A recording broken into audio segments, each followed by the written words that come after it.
It's time for ROTD Weekend.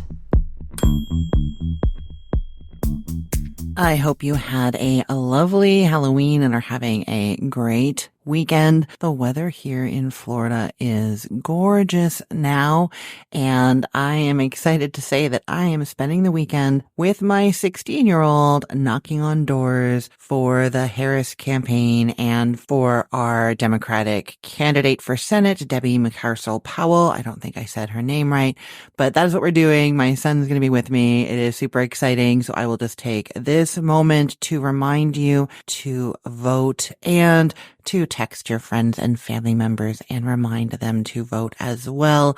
It is very important, and it's happening on Tuesday. That's the last day. Tuesday is also my daughter's birthday, and my parents are visiting from Canada.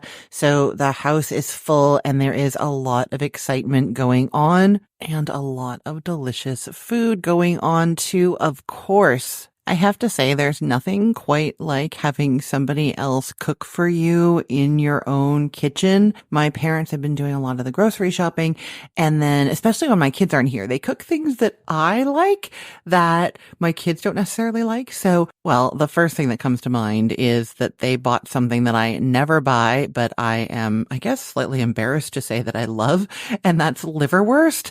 They got a thing of liverwurst from Aldi and rye bread, and we just had it spread on the bread with mustard, and it was such a delicious treat. I don't know who else out there loves liverwurst. It's just a thing that we had when I was a kid all the time, and now I never get it. I think it's probably not that great for me, but they buy it, and it's a delicious treat. And then the other day for dinner, my mom made this big pot of cabbage soup with sauerkraut in it and beans. Oh, and it had rib meat in there and lots of caraway seeds.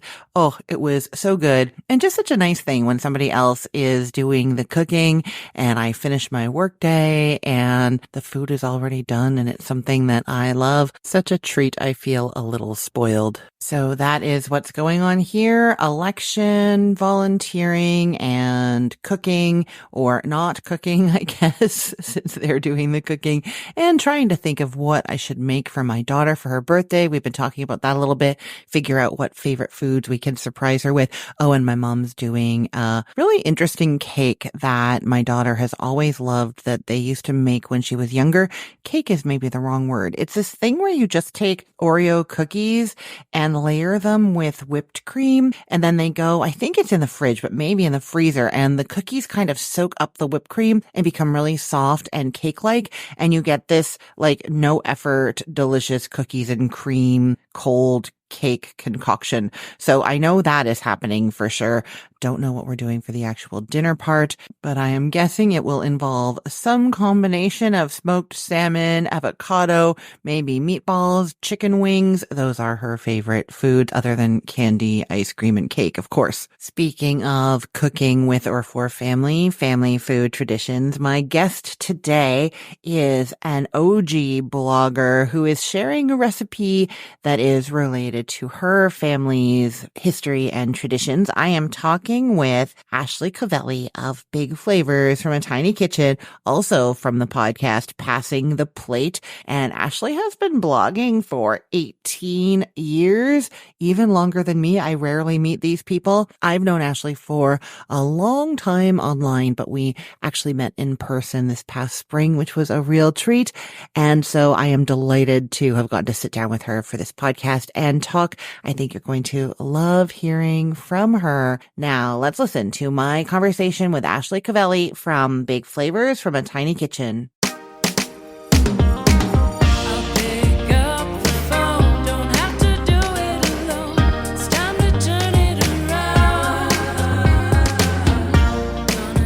Ashley Covelli, welcome to the show. Thank you so much for having me, Christine. I am super excited to talk with you for a variety of reasons, but one of them is that you are celebrating a very exciting anniversary. What is it? Yes, my first child, my website, turned 18 on August 1st, which is insane. It can now be responsible for all its own decisions and, it can earn some money. That's hilarious. Start taking care of me. Yeah. Mm-hmm. So your site, Big Flavors from a Tiny Kitchen, you've been blogging there for 18 years. Yeah, I like jokingly, but not jokingly, refer to myself as like a dinosaur blogger because I mean, things have changed a lot in that amount of time. So, yeah, I've seen a lot of phases and a lot of food trends, and it's always an adventure. For sure. And your adventure has been somewhat consistent. So the name in your site says a tiny kitchen. Are you still in a tiny kitchen? I am. We were hoping to move to a bigger place, and then 2020 happened, so we're kind of sitting tight. I will say, if one day I do get a larger kitchen, I will not be changing the name of my website. But you really can do a lot with a small space, so I like it. So I am a blogger like you, and I have a large kitchen.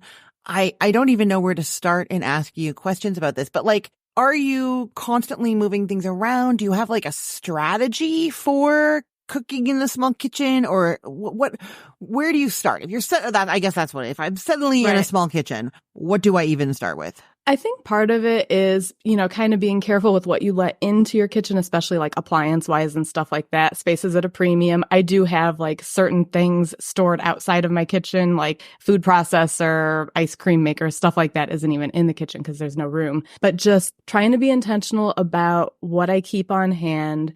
I still find myself doing most of my work on one tiny portion of my counter, even though I do have more since we remodeled, just because it's convenient. It's in between the stove, the sink. So it's like, I'm also really good at Tetris. So I can kind of like get things into the cabinets and find them easily, and everything's within an arm's reach. I mean, it's kind of nice in some ways. I would love more storage space. That's the biggest thing I feel like with our pantry, it's literally one cabinet. That's it. Like a small, like from the counter down cabinet. But trying to stay organized with it. Like I've started keeping a list and keeping it updated so I know what I have on hand. So I'm not buying things that are like, well, I already have 8 cans of chickpeas. Why do I need another one? No, that makes sense. So, okay, yeah. I have 2 things to say. What I find fascinating, even though I have a big kitchen, is that I always stand in the same spot too. And it is that spot. It is, for me, it's to the right of my sink with my stove behind me. And then I'm piling dirty dishes to the left of the sink. So that's not a good workspace. And like for chopping and that kind of thing. And then on either side of my stove, there's like cabinets over them. So they're not great for like, I mean, you stand there when you're stirring something, but not for chopping. So even in this big kitchen, like you're just using this small spot all the time. So that's not that different. That's really interesting. I hadn't thought of that before. Yeah. And then like, because if you can reach kind of everything you need from that one spot and like you only have to kind of leave that vicinity to go get certain tools or whatever, it makes it more efficient. So you have this list of what you have in the pantry. Do you end up having to do a lot of meal planning, like very, very diligent meal planning too, to make sure that you're only getting what you need? So in theory, yes, and it's lovely when that works out, but realistically, sometimes I'll just kind of look at it and be like, okay, I don't feel like going to the store right now. What do I have that I can work with? And it's just making sure to update that. And like, if I see my husband eating a can of tuna, I'll be like, did you mark that off the list? Because it's a shared thing, so we can both update it. So that's been handy, but I do try, like, if I have, especially if it's a package of something that's too big for one recipe, I'll try to find another recipe to use the rest of it. So it doesn't it's not that thing where you have a half a jar of something and it dies a slow death in your refrigerator, because I really try to watch the food waste when I can. Okay. And then so the title of your 18-year-old fully legally adult blog. My young adult. Yeah. Big Flavors. Do you feel like there is a challenge in getting all the flavors that somebody with a larger kitchen would have? You have that smaller pantry. Like, do you have strategies for making sure your food is still extra flavorful, even though you have fewer things at your fingertips? I don't think so. I think honestly, sometimes having some parameters can help you be more creative. It's the same. I have a graphic design background, and having somebody tell you, make a billboard for me. It can be whatever you want. I have no, whatever you want, is maybe gives you too many options. But if they say, hey, I really want a photo of me and this color of blue, but other than that, like, it just gives you a sort of a box to work in. So if I know that I only have a couple of, I have a lot of I have a lot of spices in that small space. Let's be real. And certain ones pack more potent flavor than others. So I feel like the restraints are actually a positive. No, that makes sense to me. I feel like we've probably talked about this before, actually, when I like work with different brands or sponsors, and they're just like, I'm so happy to work with you. Yes, make a recipe using our product, make whatever you want. Yep. I have no idea what to do. Whereas when they say something like, there was literally I was working with an olive oil company, and they were like, we've noticed that Korean food and vegan food are trending, and it's summertime. Can you do a vegan Korean summery appetizer? Yeah. And I'm like, I don't know. Yes, I can. Yeah, like absolutely. It's way sometimes, easier. That's the thing. Sometimes it takes you a second. You're like, can I? And then you just got to kind of like think it out for a moment. And then you're like, oh yeah, absolutely. I got this. And that's actually how we met online a million years ago. We both did sponsored work for the same company. It's true. And we only met in person for the first time earlier this year. I know. It was so nice. It was so nice to meet you in person. Yeah. Yeah. No, that was great. I actually, I don't do very much sponsored or brand work anymore. And I miss that forced creativity like that, because nobody else does that. I'm not gonna, I come up with ideas and stuff, but I'm not gonna be like, okay, Christine, today, ready, set, go, like as though I'm on Chopped, right? Like, right. Well, can I tell you, sometimes we do this in my house occasionally. I'll have my husband and my son pick out, like if I'm just like, I don't know what I want to make, I'll say, go pick out 5 things, put them in a box. We'll unveil, and I get one veto. So I get one veto, and then I'll just like see what I can come up with based on the things that they give me. And that's it's fun. That is super fun. But wait, I need to know, are they trying to stump you? Like, are they doing like tuna fish and chocolate sauce, or are they choosing things that they actually would like to have in their meal? They've done both. My husband definitely, he likes to be very like minimalist. So he'll be like, what do we need to use up and get rid of? So I know we did one once where it was like ground bison and like fennel pollen and like,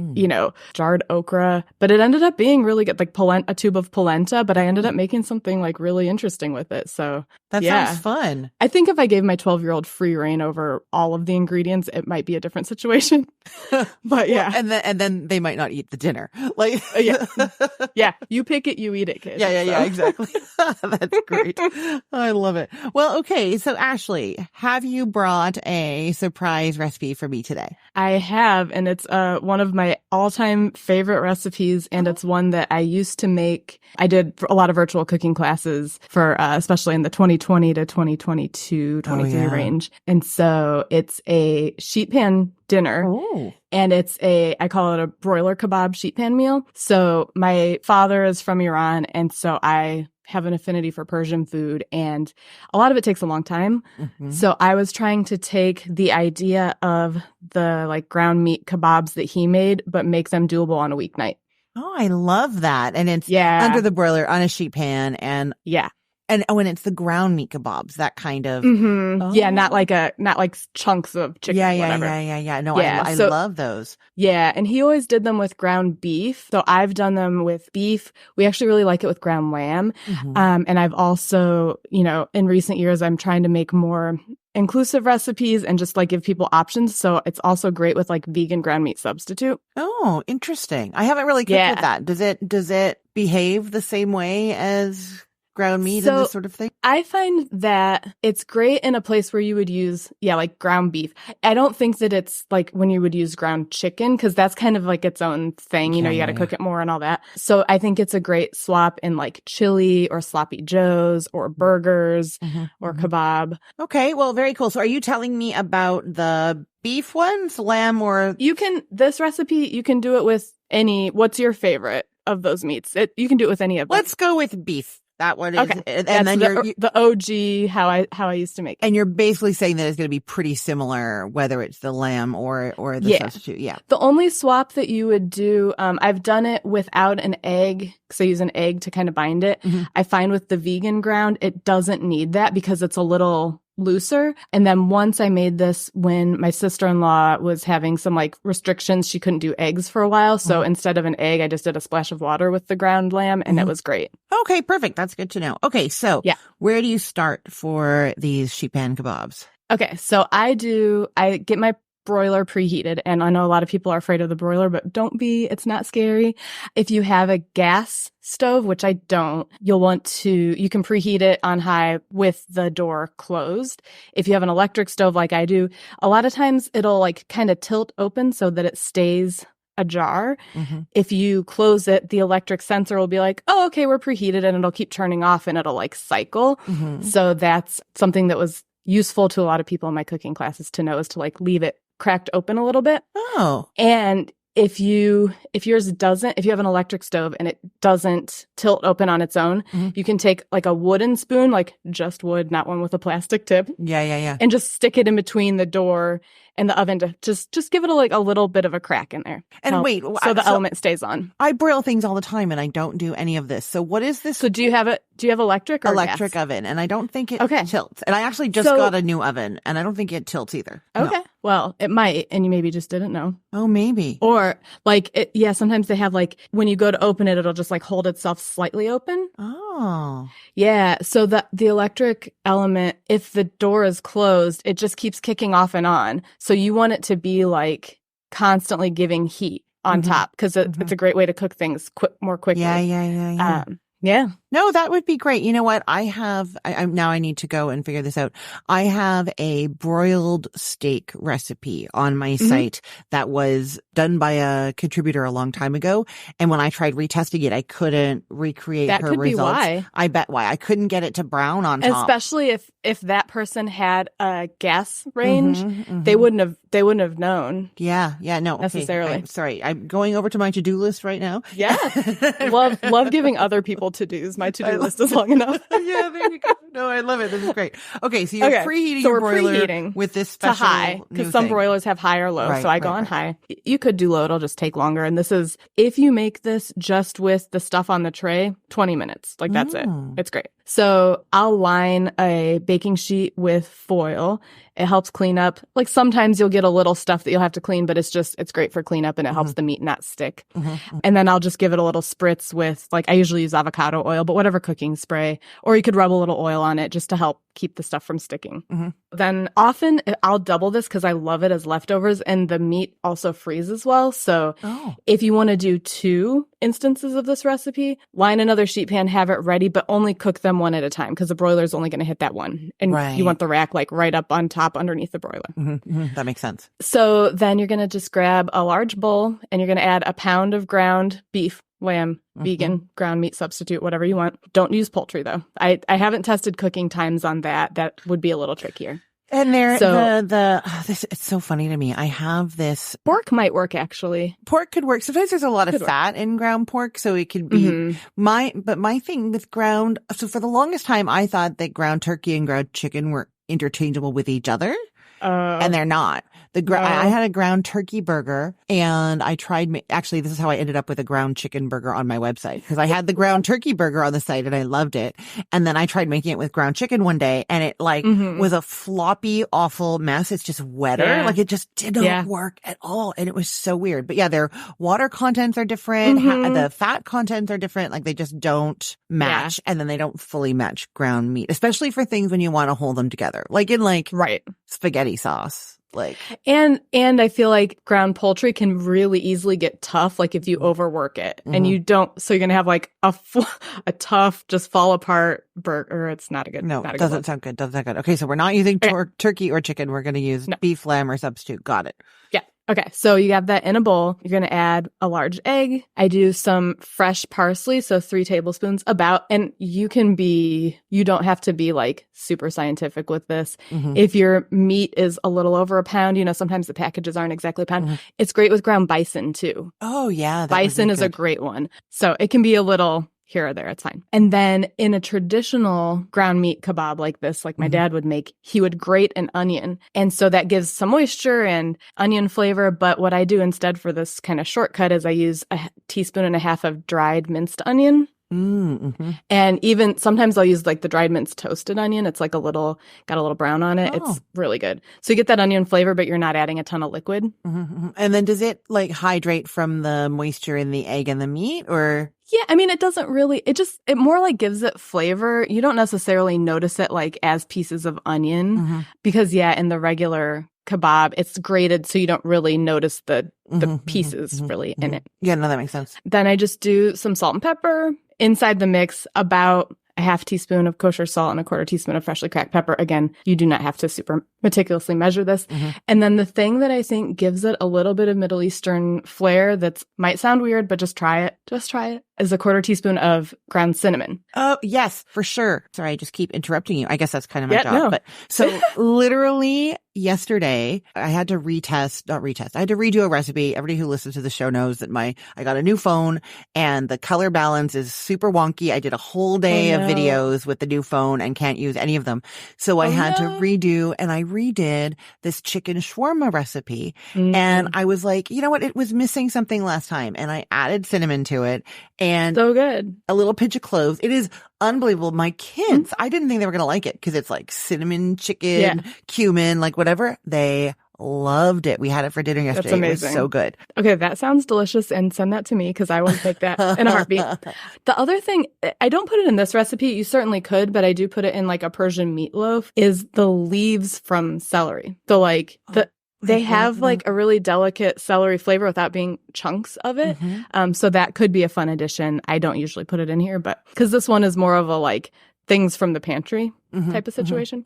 So I'll take all of those. Oh, wait, I'm sorry, I want to interrupt you though. So you put the cinnamon in the meat mixture. With the ground meat. Is that something that Persian cooking has a lot of, is cinnamon in their savory, or like why is that like hitting it right? They do a lot of kind of like, it's interesting. They do a lot of like fresh herbs as a cooked ingredient. And they have a lot of, those kind of like warming spices just like kind of show up in various places in Middle East or in Persian cuisine. And cinnamon is one of them, or would it? Yeah, it is cinnamon. Yeah. My dad never did it, but that doesn't mean that it's not. I know I have a lot of Persian cookbooks, and I have one that my grandma had brought to my stepmom when she visited when I was a kid, and it's like one side it's written in Farsi and the other side is written in English. And she, like, my stepmom got notes translated from what my grandma was saying, like what she does. So I like copied those notes into my own copy of the book because I'm like, well, if my grandma says we're going to add, if she told me to add cinnamon, absolutely I'm going to add cinnamon, Yeah. No, that sounds amazing. Okay, so you've got the salt, pepper, onion, cinnamon, and the meat and the egg. Is there anything else in there? And parsley. Parsley. And then you just kind of use, hands are the best tool for this. You could use a spoon if you wanted to, but really just to get in there. And this isn't one that you really have to worry too much about overworking, like if you're trying to do like a really tender meatball or something. Because the other style of ground meat kebabs that my dad makes, you really kind of work it in there. I'll kind of mix it all together, definitely make sure the egg yolk gets popped and combined throughout. And then what I like to do is I kind of flatten it out in the bowl and I just kind of score it with my hands to divide it. I'll do it in half and half again, and then those halves in half so that I get about 8 pieces. Okay. You can make them smaller or bigger. Really, it's like you'll kind of figure out what you like. Sometimes I only make 6 out of this. Sometimes I make 8. And then you take each of those 8s and you kind of pat it out in your hand. You're kind of making like an oval. So if you kind of use like the shape of your palm and flatten it, so kind of like a burger patty, but more of an oval. You could do round ones. That's fine. You could do meatball shapes. Like it's really whatever you kind of like to do. So then I'll put those on the sheet pan that's already been sprayed, and then not touching. You want to like space them out like you're baking cookies or something. And then I'll take a pint of cherry tomatoes, grape tomatoes, or you could use bigger tomatoes, cut them up into wedges, and I'll sprinkle those on the sheet pan all around. And then I'll cut up some yellow onions, like 1 or 2. I really like the extra veggies on the side. Cut those into thin wedges, sprinkle those around also, not on top of the meat, but just, kind of everything's just on the sheet pan. Then I will drizzle all the veggies, technically fruit and veggie, with olive oil or spritz them with the cooking spray again, and then season everything with a little salt and pepper on top. That's what goes on the sheet pan. Wow. Pop it into the broiler for 8 minutes, take it out, flip the meat patties over and cook them for about another 5. It depends on your preference. Like ground lamb and ground beef are great when they're not like fully cooked through, but some people want them fully cooked through so you can cook it longer. And then sometimes, depending, I might take the meat off and let the veggies get a little more charred because I love a charred onion. Yeah. It's really nice. So then when you go to serve it, you can either do, if you didn't want to do any other sides or anything like that, you could just stuff all of that into pita bread. You could throw some feta in there if you want, cucumbers, and you have a nice little sandwich. I'll often get some basmati rice started while I'm assembling everything, so they're just kind of done at the same time. And if you are a fan of yogurt, I love all yogurty side dishes. There's something that is a Persian side dish. It's called maskakiyar, and it's kind of like Persian version of a tzatziki or a raita. So it's got like cucumbers, mint, like dried mint. Sometimes some versions have walnuts and currants or raisins in them. But just something, it's like a nice kind of cool complement to it. And then the last thing, if you want to do like if you've ever had ground sumac, it's great sprinkled on top of Christine's eyes just lit up. It's a really great kind of like almost lemony spice that just adds a little something extra. You can I sprinkle on top of everything on the plate. But like if you've been to a Persian restaurant, there will be a lot of times salt, pepper, and then a little container of this brown spice, and that's ground sumac. Oh, I didn't know that. I do know. So I have sumac here. I took it I was on a news, interview show a while ago, and I took a bunch of different spices to try. That's the one that blew everybody away. And it's the one I will literally, if I end up, like I have people over and we end up talking about like, they always are asking me food questions or whatever. I'm almost always grabbing the sumac and being like, taste this. Like it just is. So if you haven't tried it before and you're listening, like they sell it at your regular grocery store nowadays. And so good. Yeah. Be careful with it though, because I did one time go to make a recipe from a magazine for a sumac crusted chicken, but a lot of times there's salt in with the sumac. And it was so salty. Like I couldn't, it was really, really salty. So it kind of gives like a bright, salty citrus note to things. Yeah, it's great on really, like really anything grilled. Maybe slightly floral citrus. Do you know what I mean? Yeah. Like it's just like it's not exactly like lemon lime. It's like a little. It's just, and there are some things online with like things you could substitute for sumac. I have a sumac vinaigrette that I use on a fattoush salad, and that post has, I think I came up with some things like if you really don't have this but you still want to make it, like you could try this. It won't be quite the same, but it'll get you in the ballpark. Like zest or something, coriander maybe. I don't even know. Yeah, it's a very unique one. Yeah, no, it's good. Well, so that's it. It's like really easy. It comes together quickly. My kid loves it. If you have kids, it's a great thing for them to help, like squishing around the meat, making the patties. No, that's a great idea. I love that. Yeah, well, this sounds amazing. This one is on your It website. is on my website, yep. Yeah, so it is. I will link to that from the show notes. Big Flavors from a Tiny Kitchen, but I'll link to the sheep hen broiled kebabs. Can you tell people where they can find you? Well, I just said your name of your blog, but where they can find you online if they want to see what you're up to? Absolutely. I am Big Flavors from a Tiny Kitchen is at bigflavorstinyKitchen.com. I'm on all of the socials, pretty much all the socials at Big Flavors. And I also have a podcast, me and my friend / co-host. She is a genealogist and family history expert. And I do obviously food things. So we have a podcast called Passing the Plate. That's at passingtheplate.org.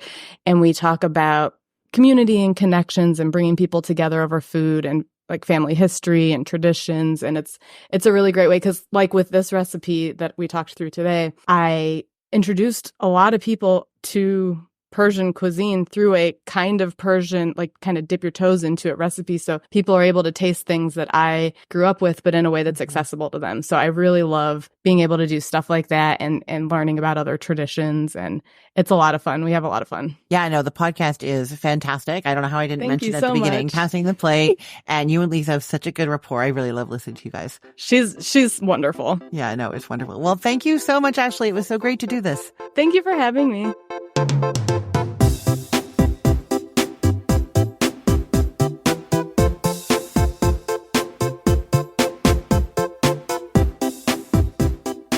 Oh my God, I love Persian food. I cannot wait to try Ashley's recipe that I could have all those delicious flavors on just a regular weeknight is so exciting. Thank you, Ashley. And everyone, make sure you go check her out. Big Flavors from a Tiny Kitchen and the podcast, Passing the Plate. So good. I'm always looking for new podcasts to listen to. And I know you probably are too. So that is definitely one to check out. As to what is going on in my kitchen this week? Well, of course, as I've said, my parents have taken it over for a lot of the meal cooking kind of stuff, but I am still doing like recipe testing days. And on the schedule for this week, I am actually doing a mint jelly recipe. The reason is that I have a mint sauce recipe on the Cookful that people love, and I've had questions about mint jelly. Is it the same thing? Is it different? These are traditional things that are served with lamb, especially in the UK, but elsewhere.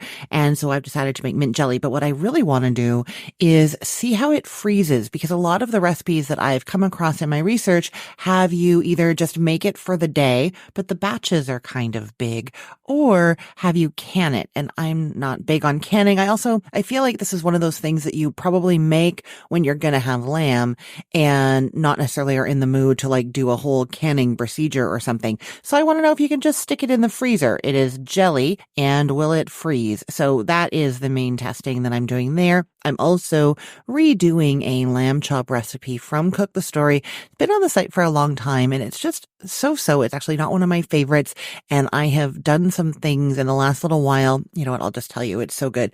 You know how I do a lot of dry brining, so sprinkling meat with salt and then putting it in the fridge for however long. I tried it with lamb chops, maybe 6 months ago, but I had fresh rosemary, and so I actually laid the fresh rosemary like branches, twigs, I don't know what to call them, stems with the rosemary on them under and on top of the lamb chops that had the salt on them, and put those in the fridge for 8 hours, and they were amazing. But that was just for like a dinner I was making, and I didn't take pictures or write anything down or anything like that. So I want to have that recipe up on the site, and it will have this mint jelly to go with it. So those are two of the recipes that I'm doing this week. Also, testing some air fryer roasted red peppers. I really want to get the kind of like texture and flavor of the roasted red peppers that you buy in a jar at the grocery store, but I want to get them from the air fryer. Like, can you just take a whole red bell pepper, stick it in the air fryer, and does it turn into that kind of deliciousness, right? So those are the recipes that I am working on this week. As to what is going live on the site this week, we have the pineapple glaze for ham. It is so good. You basically get your ham and you score it, and then you make this pineapple glaze. It's got chunks of pineapple and pineapple juice, or if you're using canned pineapple, you use the juice from the can. And that gets all kind of cooked together with nice like cinnamon clove kind of flavors. And then you put a little bit on the ham kind of halfway through while it's cooking, with the chunks of pineapple kind of balanced on there. It's a little precarious at first, but they start to kind of stick as it cooks. And then you just add more and more, and they start to caramelize and brown all over the ham. It is amazing. I'm super excited about it. That is going live on Cook the Story this week. And on the Cookful, we have those mac and cheese cups. I know I told you about these. So what I really wanted was something to do with leftover pasta that could just be done fairly quickly and then turn into like a snack for my kids or something for the freezer. And what I was thinking about was like mac and cheese. I kind of make little mac and cheese cups, and I was looking for a recipe online to do something like that. And all the mac and cheese cup recipes that I was finding had you actually make mac and cheese first. And I didn't want to do that. I have leftover pasta. I just want to like toss it with something or do something and put it in muffin tins and be done. And so I've come up with it. It basically does use a bit of an egg base. You put the pasta in the muffin cups with cheese, and then you make this little, like, I guess kind of like a custard, and pour that over. And then there's panko breadcrumbs on top, and they bake and they puff up and they taste like mac and cheese in little cup form. Really, really good. So that recipe is going live on the Cookful this week. As to what I am telling you about on this podcast this week, I am helping you get ready for Thanksgiving. We are doing a perfectly roasted turkey. This is my mom's recipe, and I've been like tweaking it and playing with it. So I did it again just recently. You've probably seen the video on social media. So I did another round of testing, tweaked the recipe a little bit. So I'm telling you about that. We have, some whole roasted Brussels sprouts, and then something not Thanksgiving related, air fryer chicken tenders, microwaved whole onions, like done as a side dish. So delicious. And then on Friday, finally, I am telling you about that beautiful festive salmon recipe. I know we're in November, but I really wanted to tell you about it soon. If you are doing your Christmas planning thinking, or even your Thanksgiving planning thinking, you have got to consider this salmon recipe. It is so delicious. So I am telling you about that this week. So much great food coming your way. Stay tuned. If you're not subscribed to this podcast already, what are you waiting for? You've got to do it. Head to cookthestory.com/ROTD on your phone, and you you will see the little buttons at the top. It's for like Apple Podcasts and YouTube, and you tap on one of those, whichever one you like best, and then you can follow or subscribe there, and my show will show up in your podcast feed every day. Or the other thing to do is on your phone, open up your favorite podcast app, whichever one you use to listen to podcasts the most often. And while you're there, search for Recipe of the Day, and you should find me like that. I am everywhere. While you are there, if you are using one of the apps that allows you to do a review or rating, please do so. There's actually a new rating on the Apple Podcasts for this podcast. The review is from G.I. Joe in Natick. That's what it says. And they say this is their favorite podcast. It's how they start their day every day. I love that. Thank you so much for leaving that review, G.I. Joe. I appreciate it. And the rest of you, if you love this podcast, go and say so. Thank you so much for listening. Thank you, Ashley from Big Flavors from a Tiny Kitchen, for being such an amazing guest and bringing us a delicious recipe. Everyone, go and find Ashley online and follow her. And everyone, don't forget, go vote. Tell your friends and family to vote. It's very important. And with that, I am going to head out and knock on some doors with my son in this beautiful Florida weather. I am Christine Pittman from cookthestory.com, thecookville.com, the all-new chicken cookbook, and from this podcast, Recipe of the Day. I hope you have a great weekend. Let's get cooking.